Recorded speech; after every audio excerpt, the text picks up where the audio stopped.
بسم اللہ الرحمن الرحیم۔ یہ اس عنوان کی دوسری ویڈیو ہے۔ فرمایا کہ طلب کے بعد مدد آتی ہے، اور جب طلب لگ جاتی ہے تو پھر اللہ تعالیٰ اپنی رحمت سے عطا فرما دیتے ہیں۔ اس لیے مولانا رومی نے فرمایا ہے کہ پانی تلاش کرنے سے زیادہ پیاس پیدا کرو۔ دل میں ہر وقت کٹک اور بے چینی اور بےتابی لگی ہوئی ہو کہ مجھے صحیح بات کا علم ہو جائے، اور جب یہ طلب پیدا ہو جاتی ہے تو اللہ تعالیٰ اپنے فضل سے عطا فرما ہی دیتے ہیں۔ ان کی سنت یہ ہے کہ کسی سچے طالب کو جس کے دل میں طلب صادق ہو، آج تک اللہ تعالیٰ نے رد نہیں فرمایا۔ حضور اقدس صلی اللہ علیہ وسلم کی تربیت کا یہ انداز تھا کہ آپ حضرات صحابہ کرام میں پہلے طلب پیدا فرماتے تھے۔ اس لیے پہلے آپ نے ان سے سوال کیا کہ کیا میں تمہیں اللہ تعالیٰ کی رضامندی کا اور اجر و ثواب کا ایسا درجہ نہ بتاؤں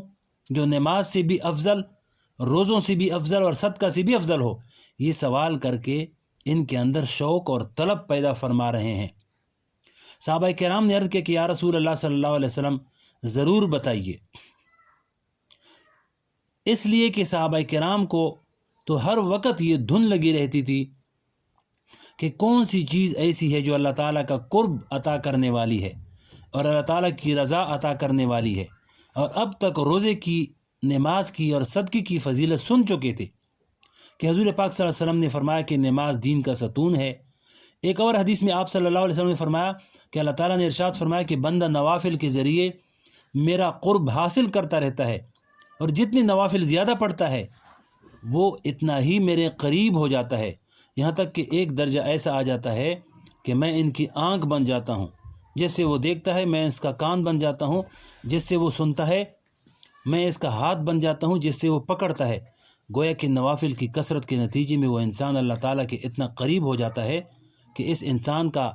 سر سے لے کر پاؤں تک اللہ تعالیٰ کی رضا کا مظہر بن جاتا ہے۔ صحابہ کرام نماز کی یہ فضیلت سن چکے تھے، اس لیے ان کے ذہنوں میں یہ تھا کہ نماز سے زیادہ افضل کیا چیز ہوگی۔ روزے کی یہ فضیلت بھی صحابہ کرام سن چکے تھے کہ اللہ تعالیٰ نے فرمایا کہ دوسری عبادتوں کا اجر تو میں نے مقرر کر دیا ہے کہ فلاں عبادت کا ثواب 10 گنا، فلاں عبادت کا ثواب 100 گنا، اور فلاں عبادت کا ثواب 700 گنا، لیکن روزے کے بارے میں اللہ تعالیٰ نے فرمایا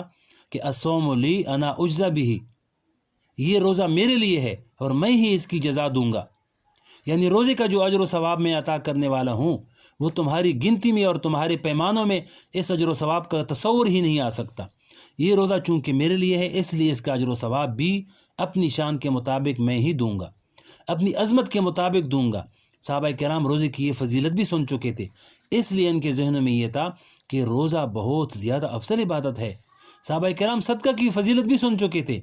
کہ اللہ کے راستے میں صدقہ کرنے سے 700 گنا اجر و ثواب ملنا تو یقینی ہے، اور یہ 700 گنا ثواب بھی ہمارے حساب سے نہیں بلکہ جنت کے حساب سے ملنا ہے۔ اس لیے صحابہ کرام یہ سمجھتے تھے کہ صدقہ کرنا بھی بہت افضل عبادت ہے۔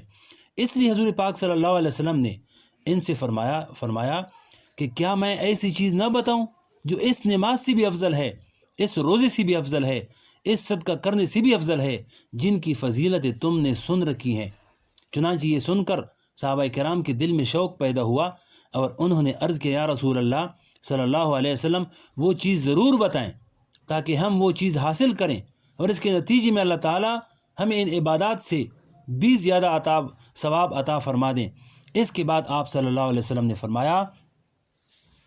کہ وہ چیز صلح بین ذات البین، یعنی اگر دو مسلمانوں کے درمیان ناچاکی اختلاف یا جھگڑا ہو گیا ہے، یا دو مسلمانوں کے درمیان جھگڑا کڑا ہو گیا ہے اور دونوں ایک دوسرے کی صورت دیکھنا بھی نہیں چاہتے،